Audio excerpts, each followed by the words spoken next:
George awoke next morning, feeling eager to get up, to get to the big oval arena for a real workout. The old squaw's poultice had done such a good job that he scarcely felt the cuts and bruises that were the result of yesterday's wrestling match. But when he told his plan to Big Wolf, the chief refused to let him go to the arena. Your eye is still swollen and black. Your lip is still cut and bruised.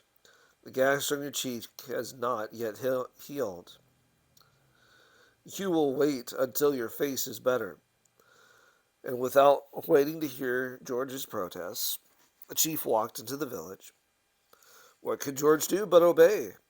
The chief did not mention the arena again for a whole week, and George felt afraid to bring up the subject for fear of making him angry.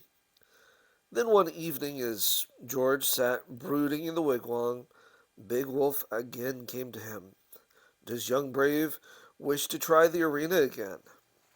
With Wolf's permission, I will go back to the arena and learn to race and jump and wrestle as the other boys do. Then I will make Big Wolf proud. The chief looked steadily at him, and once more George noticed how the man's eyes could glow like live coals. When young Sun returns to the arena, he must be watchful and brave. He must know everything that is happening around him. When young Brave has learned this lesson, then special teachers will train him to wrestle, run, jump, and hunt. Special teachers? George repeated. Why should he need special teachers? Yes, as the chief's son, you must have special teachers. All chief's sons have special teachers. You must become the bravest, strongest, and toughest of all warriors. Again, without waiting for anything more that George might want to say, Big Wolf turned and walked from the wigwam. A messenger from the chief came to George the next day, and George followed him to the oval arena, where the chief waited. As soon as George came into view, the boys in the arena set up a loud, continuing war whoop. The sound of it brought back the memory of his last painful experience here, and the thought filled him with dread and fear. But then he again remembered the many warnings from his father and not to show fear in front of the Indians. So George walked bravely, with his head high and careful to hide the fluttering of his heart. Big Wolf nodded his head with a grim look of approval. The closer George came to the arena, the more uproarious grew the shouts from the boys.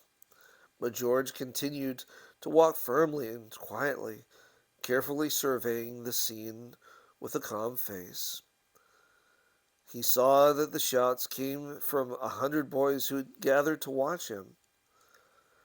Then the chief turned his back to George and sat down on a little hill. The other boys immediately resumed their activities in the arena. What am I supposed to do now? George wondered. The least Big Wolf could do is tell me what he expects. Then George remembered Pa once saying, learn to think things through before you get into difficulties. I won't always be around to help you. That certainly came true quicker than easier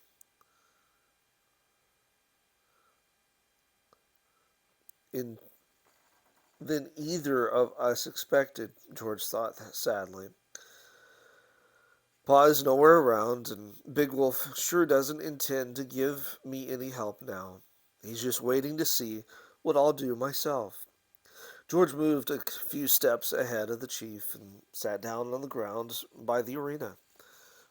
Two boys were wrestling furiously, just a few yards away from him, and George decided that by watching them, he could learn to wrestle without the help of those teachers Big Wolf insisted on.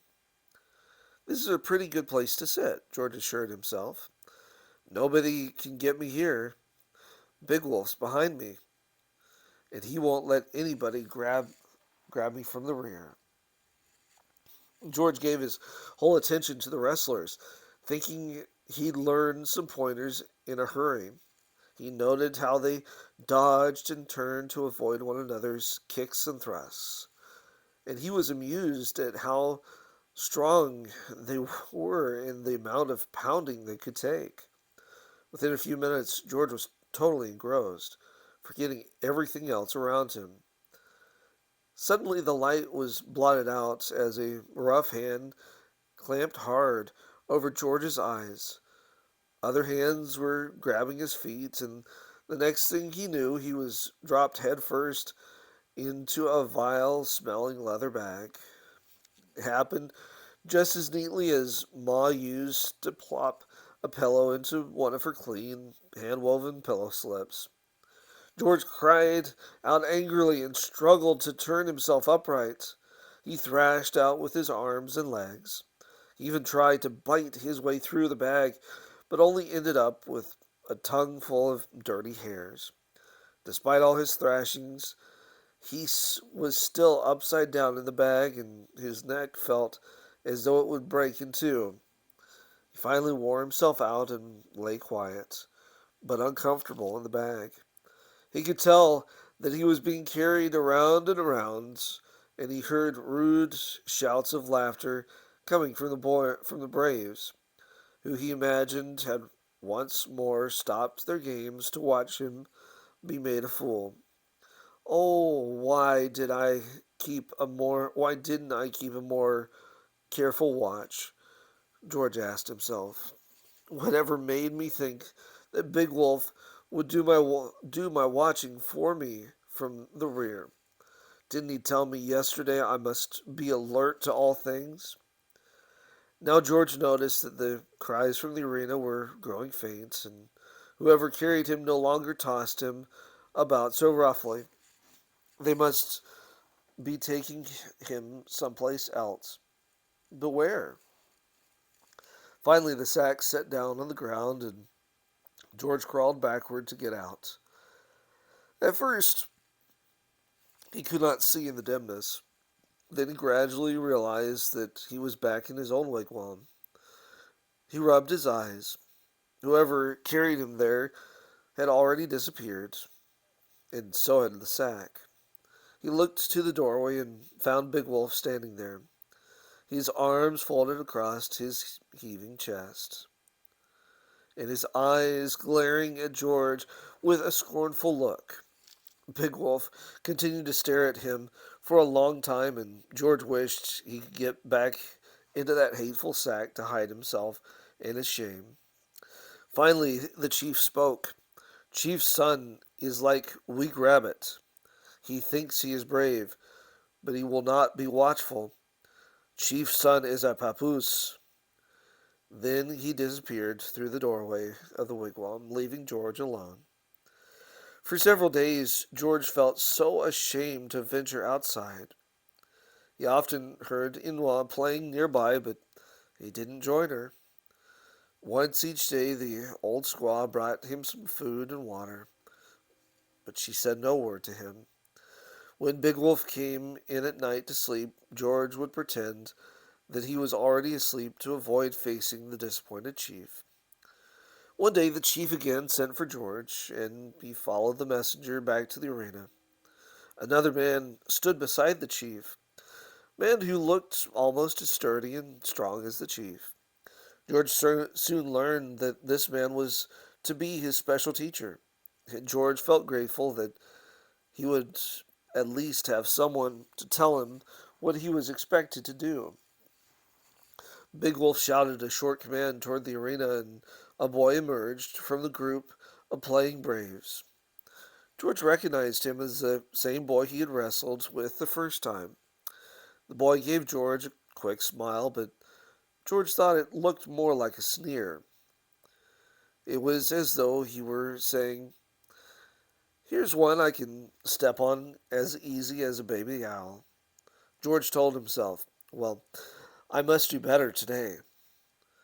The teacher looked down at George and quickly rattled off a sharp command, but he spoke so rapidly that George could not understand him. Seeing George's blank look, the teacher then repeated the same words to the other boy. George immediately seized the boy immediately seized George's arm and twisted it behind his back.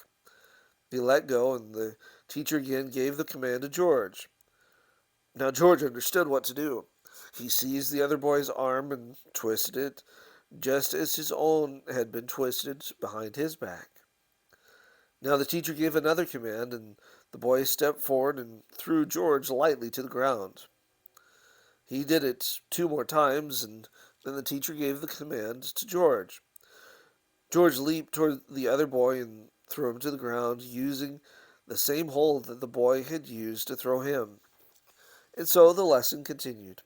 First, the teacher would command the Indian boy to throw George with a particular hold. Then George would throw the boy with the same hold.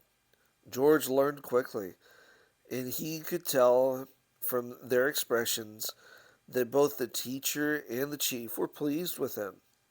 Using the other boy as a model, the teacher showed George how to take hold of an opponent, what moves to make, and how to dodge thrusts and blows, and how to gain the advantage. He directed the other boy to put holds on George and then showed George how to break them. After about 2 hours of this grueling lesson, George felt so tired he thought he would drop. But the other boy, being used to rough and tumble games, showed no sign of tiredness. I won't let them know how tired I am if it kills me, George thought. But just when he decided he could not take it a minute longer, the chief directed the teacher to stop the lesson. George sank gratefully to the ground and began to watch the others play. This time, however, he kept a careful watch on all sides, and when the wrestling opponent rushed quietly at him from behind, George was ready. At first he pretended he did not see. Then, at the last moment, George leaped aside and the Indian sprawled in the dirt. The boy looked surprised when he stood up. Then he grinned and slapped George heartily across the shoulder. "Come, friend, I think we should run a race together," the boy said. George groaned inwardly, for he felt very tired, but he knew he must not show his weariness. He rose to his feet, and the teacher suggested that they race clear around the arena. At least running was a sport that George knew something about. Hadn't he been the fastest runner for his age in their settlement at home? And even in Germantown, he had often beaten the older boys in races. For once, George felt confident. "I will show the chief that I'm good for something," George muttered as the two boys stood at the starting line. Another boy shouted the signal for them to begin, and George started out with a mighty burst of speed. Already he had left his companion far behind. "Swift Arrow!" he heard someone shout, as he felt pleased with himself, but then he heard others laughing loudly as he wondered what could be so funny. Should he not feel proud that he could start a race as swiftly as an arrow leaves the bow? George felt that his feet were fairly flying around the arena. He continued going full speed, but around halfway around he had to slow up a bit, for his heart thumped loudly and his breathing was beginning to come in short gasps. This was certainly the longest track he had ever run. Now George's feet moved slower and slower, and he wondered if he would ever make it to the finish line. Then he noticed that his opponent had gained on him, and he steadily he came steadily on with long, lopping steps that seemed not to wear him out. The boy passed George about three-quarters of the way around the track and then sped up to an easy finish. George stumbled around over the goal line, winded and exhausted, several seconds later. Once more, George felt ashamed because of a foolish performance, but he held his head high and smiled weakly at the victor. Then he turned and strode quickly toward his wigwam. Halfway home, Big Wolf overtook him, and George expected the chief to be angry again, but this time Big Wolf looked at him kindly. Swift Arrow can run fast, Big Wolf said. Now he will learn to control his pace, and he will soon be a mighty runner. Swift Arrow? George asked. Yes, Swift Arrow. Is that not a good name for one who starts a race so quickly? From now on, you will be known as Swift Arrow.